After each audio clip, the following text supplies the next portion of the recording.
Pour démarrer cette séquence, j'ai le plaisir d'accueillir Juliette Minier-Cotin, notre responsable communication interne et RSE à la Mutuelle. Bonjour Juliette. Bonjour Philippe, bonjour tout le monde. Bonjour, donc nous sommes à distance. Quel temps il fait? Je le dis en français, c'est mieux de le dire en français. Il fait quel temps à Londres aujourd'hui?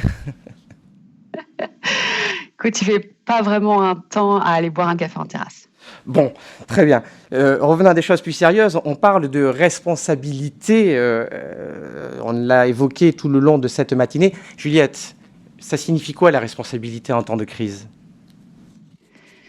Alors déjà, en temps de crise, la responsabilité prend tout son sens. Et à la Mutuelle, elle se traduit notamment par l'écoute, par l'attention portée à ces parties prenantes, les collaborateurs, les délégués, les sociétaires, la société civile. Concrètement, ça se matérialise comment? Alors concrètement, ça se matérialise à plusieurs niveaux et je vais vous en donner quelques exemples. Alors pour les collaborateurs, tout d'abord être un employeur responsable, finalement, c'est maintenir les emplois, maintenir les rémunérations, la formation, les recrutements. C'est aussi prendre soin de ses collaborateurs, finalement, en mettant en place des ateliers bien-être, en leur donnant la possibilité à ses collaborateurs de contacter Pluridis pour recevoir un soutien psychologique, et puis en donnant aussi les clés à nos managers, en les formant pour accompagner les collaborateurs. Pour les sociétaires, la responsabilité d'entreprise, pour la Mutuelle, ça a été d'apporter des réponses adaptées. Alors, il y a une réponse solidaire à travers le plan de solidarité Covid notamment, et puis une réponse technique à travers les extensions de garantie qui ont été aménagées dès le début de la crise au printemps dernier. Pour nos partenaires aussi, être responsable, c'était, ou c'est toujours d'ailleurs, maintenir les relations et les engagements qui avaient été pris avec eux de longue date. Être un assureur responsable, c'est aussi soutenir la société civile, même en temps de crise, surtout en temps de crise. C'est ce que le Fonds Saint-Christophe a fait en renouvelant son soutien aux associations lauréates de l'appel à projet Vivre Ensemble qui a eu lieu en 2019. Et puis une grande fierté aussi, vous l'avez entendu juste avant, c'est la mobilisation de près de la moitié de nos collaborateurs aux côtés de leur association MSC à tout cœur, qui ont su se mobiliser malgré la distance pour soutenir notre association Fil Rouge L'Arche et puis des hôpitaux et des EHPAD.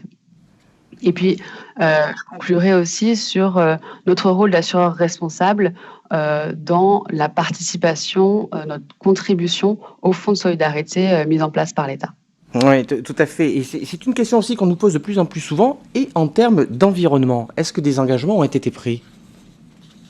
Oui, bien sûr. Alors, je n'ai pas parlé de l'environnement, mais finalement, je pense que la crise nous a en quelque sorte aidé à aller même au-delà de nos engagements, des engagements qu'on avait pris en faveur de l'environnement.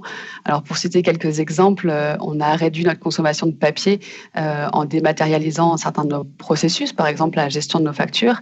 Et puis aussi, vous aurez certainement noté, en tout cas certains d'entre vous auront noté la dématérialisation des plaquettes commerciales scolaires pour une rentrée qui s'est faite sans papier cette année pour la première fois. Et puis, de facto, nous avons réduit nos déplacements pour aller rendre visite à nos sociétaires ou pour se rendre sur le lieu de travail. Et ça aura un impact positif sur notre bilan carbone. Alors, c'est un travail très important dans un temps très court qui a pu être réalisé. J'imagine qu'une réponse n'aurait pas pu être aussi rapide si la responsabilité d'entreprise n'était pas vraiment inscrite dans l'ADN de la Mutuelle. Absolument. Je pense que nos 60 années d'expérience dans le domaine nous ont aidés et le programme également Inspire, qui est la politique RSE qui a été formalisée finalement en 2017, ont été d'une grande aide. Ce programme regroupe finalement 7 enjeux majeurs de la Mutuelle vis-à-vis de ses parties prenantes. Et en 2020, nous avons plus particulièrement décidé de se focaliser sur trois grands enjeux.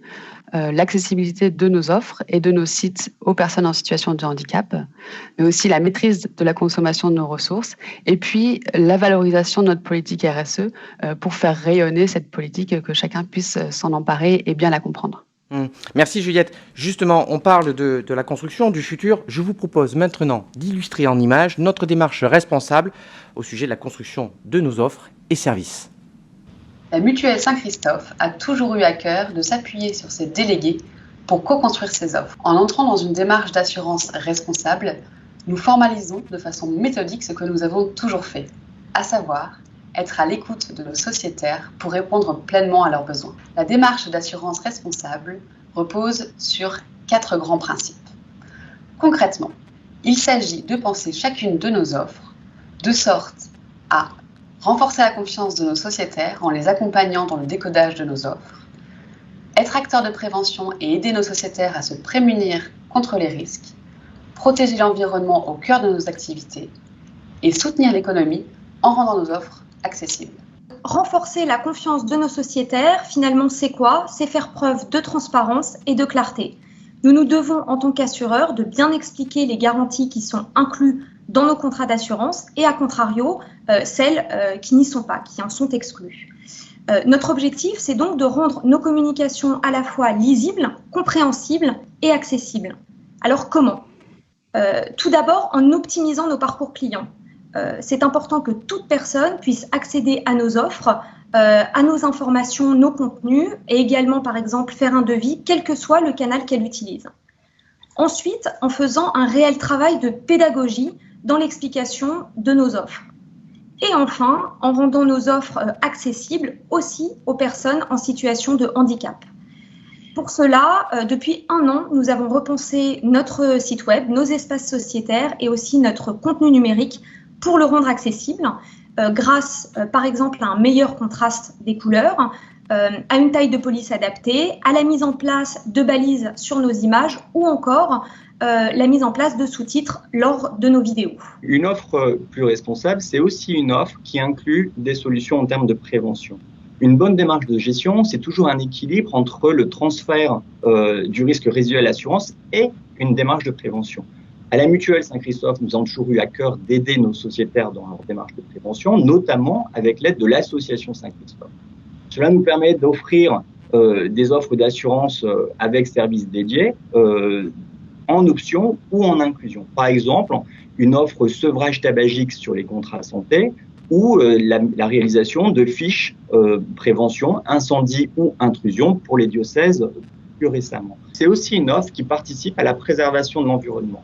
À cet effet, nous avons entrepris une démarche de dématérialisation de nos conditions générales et ainsi éviter l'envoi systématique de documents papier. Mais c'est aussi à l'étude une offre qui inclut en fait une solution de remplacement par du matériel basse consommation ou par des matériaux respectueux de l'environnement. Alors, être responsable, c'est aussi faire de la prévention avant que le sinistre ne survienne. Et c'est l'une des missions de l'association Saint-Christophe. Pour en parler ce matin, j'ai le plaisir d'accueillir tout d'abord Isabelle Garrigue. Bonjour Isabelle. Bonjour Philippe. Je me réjouis, je me réjouis de partager ce temps avec vous. Bonjour. Rappelons, vous êtes présidente de la région mutualiste Grand Ouest. Vous êtes adjointe au directeur diocésain de Rennes.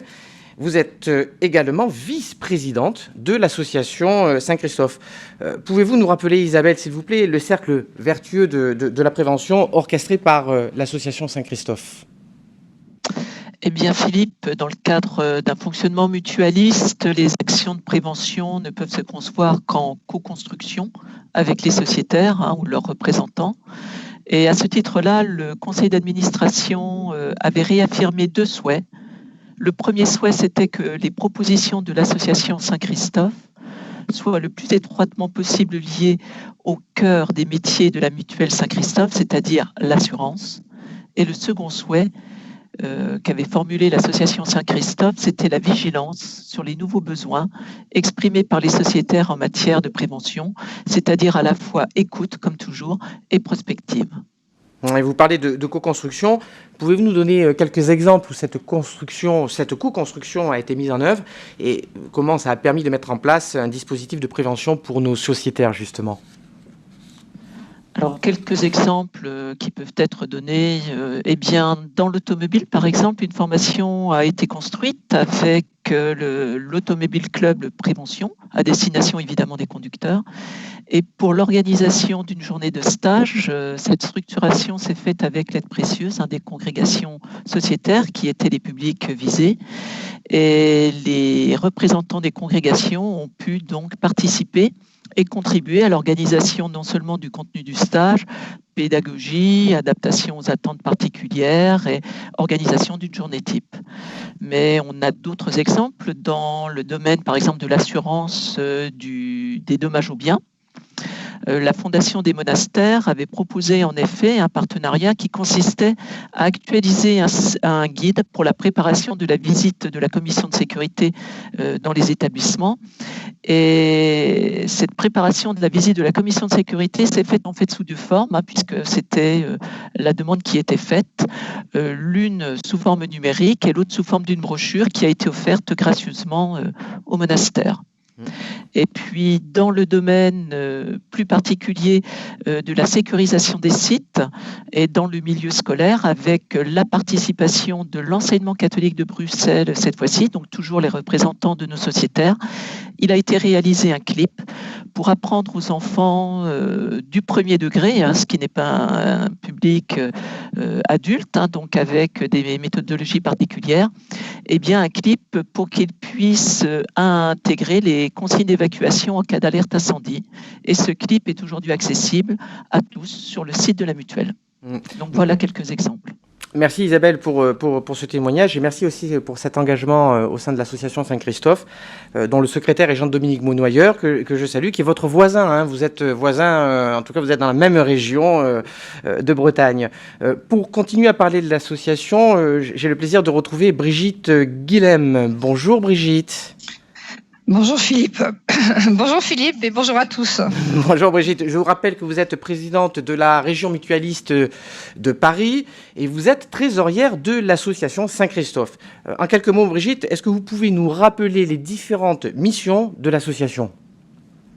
Voilà, je vais vous en rappeler 3. On a eu plein d'exemples autour de ces 3 missions, mais je vais un peu faire la synthèse. Comme ça, tout le monde va pouvoir aussi connaître les marches à suivre pour pouvoir bénéficier de ce travail autour de la prévention et de la solidarité.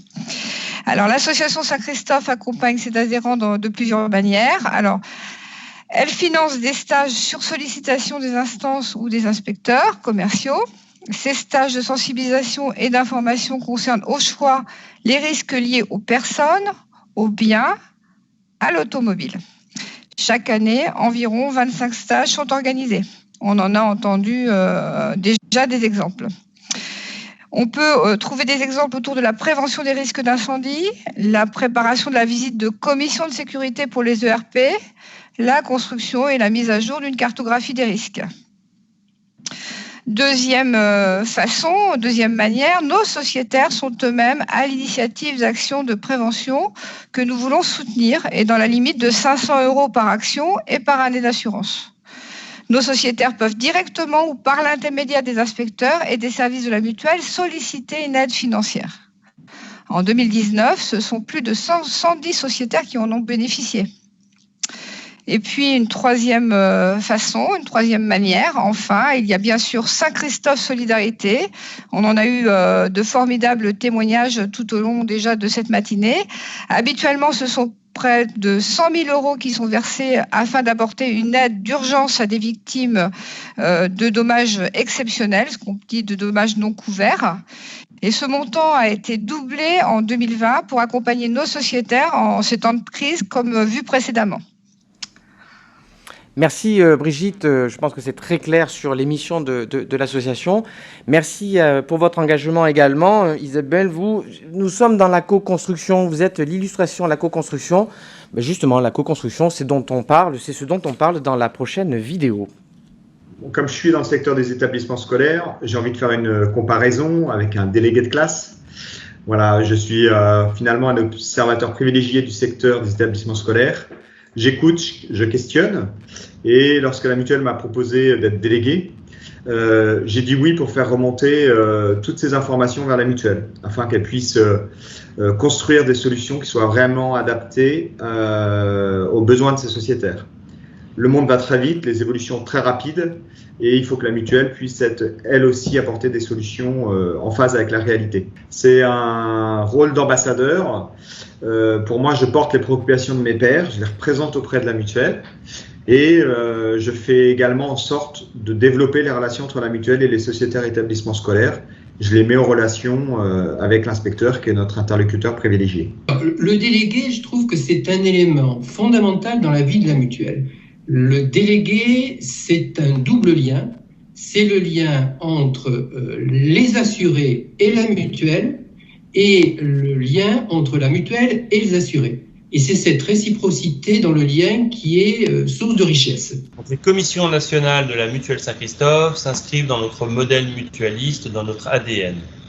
La volonté de la mutuelle est de construire, de co-construire avec ses délégués les solutions d'assurance et de services de demain. Nous avons une commission par an et par groupement, et c'est ainsi qu'en 2021, nous aurons 5 commissions, la 5e correspondant à la création de notre 5e groupement autour de l'économie sociale et solidaire. Il s'agit d'un temps privilégié de partage, d'échange et de convivialité. C'est un moment de rencontre et un moment d'information. Tout d'abord, entre les délégués, c'est aussi un lieu de rencontre avec les collaborateurs de la mutuelle. La mutuelle, souvent, c'est quelque chose d'impersonnel, ce sont des noms, ça devient des personnes réelles, des visages, des gens que l'on rencontre. C'est aussi un moment où les assurés vont pouvoir, grâce aux délégués, faire remonter un certain nombre d'éléments. On va bien entendu dire ce qui est amélioré, ce qui ne va pas, mais on va pouvoir aussi dire tout ce qui fonctionne bien dans la mutuelle, tout ce qui est à conserver, à améliorer, à développer. Nous sommes heureux du partenariat qui est noué depuis 5 ans déjà, avec la Mutuelle Saint-Christophe. La mutuelle a contribué véritablement à la mission de l'IDAF. Elle apporte son expertise en matière de prévention des risques et d'assurance aux associations et fondations membres de l'IDAF.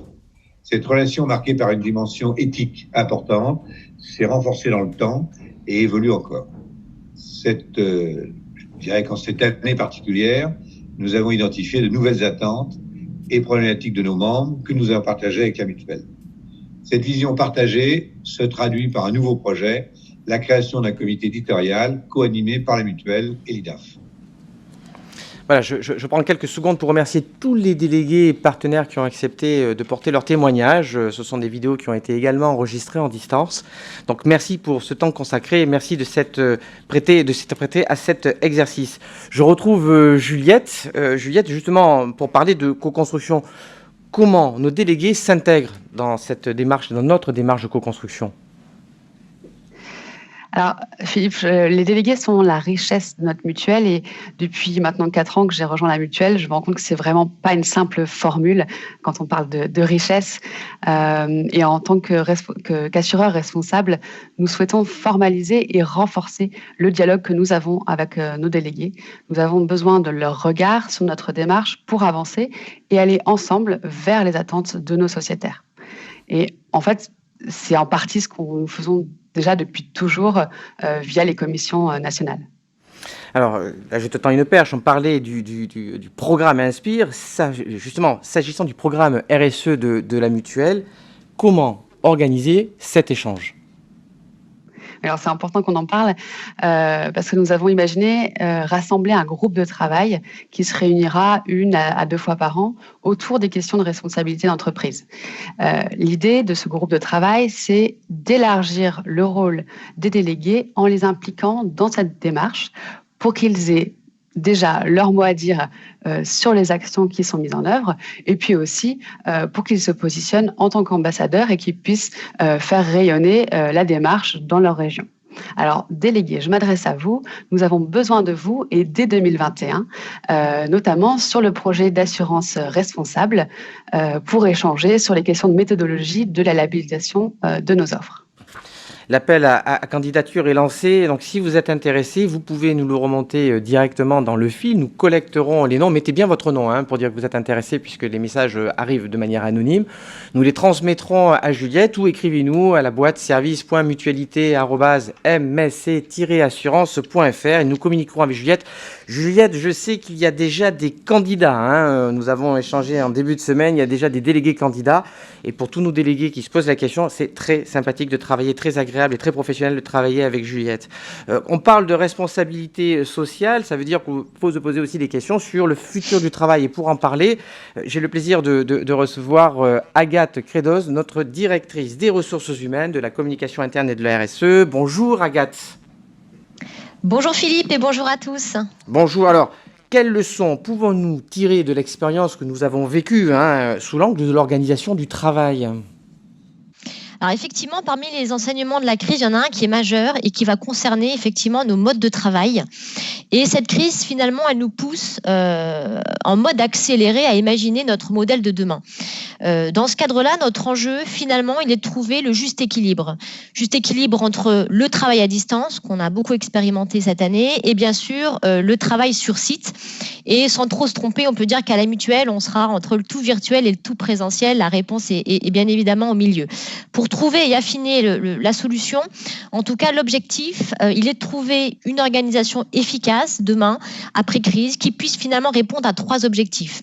Le premier, bien sûr, c'est de maintenir la continuité d'activité et assurer la performance de la mutuelle, enjeu majeur bien évidemment. Deuxièmement, sujet sensible cette année qu'on a tous vécu, c'est de maintenir la cohésion d'équipe et l'engagement des collaborateurs. Et troisièmement, et ça me touche particulièrement en tant que DRH, c'est de continuer à attirer les talents de demain, des collaborateurs. Et ces collaborateurs, ces salariés aujourd'hui, avec la crise du Covid 2020, on va l'appeler comme ça, ils ont des attentes beaucoup plus importantes sur la flexibilité au travail et l'équilibre vie perso, vie professionnelle. Donc, enjeu majeur. Et c'est vrai que nous partageons ces enjeux avec l'ensemble du comité de direction. Agathe, ce constat en interne ne nous pousse-t-il pas à réinventer le lien qui nous unit avec nos sociétaires ? Effectivement, alors au même titre que les attentes des salariés évoluent, les nôtres et puis sur le marché du travail, les attentes de nos sociétaires évoluent également, avec, comme il a été évoqué dans ce conseil ce matin, avec un besoin plus fort de proximité et probablement dans un format plus moderne, avec des échanges plus réguliers et en tout cas une proximité relationnelle plus forte. Et je crois aussi, ce qui est attendu de la part de nos sociétaires, c'est une expertise plus forte de la part de nos profils, en tout cas des personnes effectivement avec qui ils communiquent au niveau de la mutuelle. Et c'est bien dans ce sens-là que nous sommes en train d'aller justement avec l'évolution de l'organisation qu'on a expliqué précédemment sur le réseau distribution et côté opération et services, donc côté gestion. En fait, la mutuelle, elle se réinvente, mais reste bien ancrée sur ses valeurs. Oui, effectivement. Pardon, j'ai un petit sujet technique. Les valeurs de la mutuelle, effectivement, c'est ce qui a fait la force et le succès finalement de cette crise qu'on a parcourue avec beaucoup de fierté. Et je crois que faire partie de cet écosystème de la mutuelle, c'est adhérer à ces valeurs. Et en tant que DRH, je crois que ce qui continuera à faire le succès de demain, c'est de continuer notamment dans les recrutements qu'on peut faire à détecter des potentiels qui ont ces valeurs, je dirais, intrinsèquement ancrées en eux-mêmes, puisque les valeurs, ça se décrète pas, ça s'incarne. Et donc, je pense qu'il faut qu'on continue à avoir des collaborateurs qui vont fièrement porter ces valeurs, que ce soit ceux qui sont déjà dans la mutuelle ou ceux qui nous rejoindront demain avec fierté. Merci beaucoup Agathe pour ces informations, pour ces témoignages et ces réflexions pour demain. Merci beaucoup.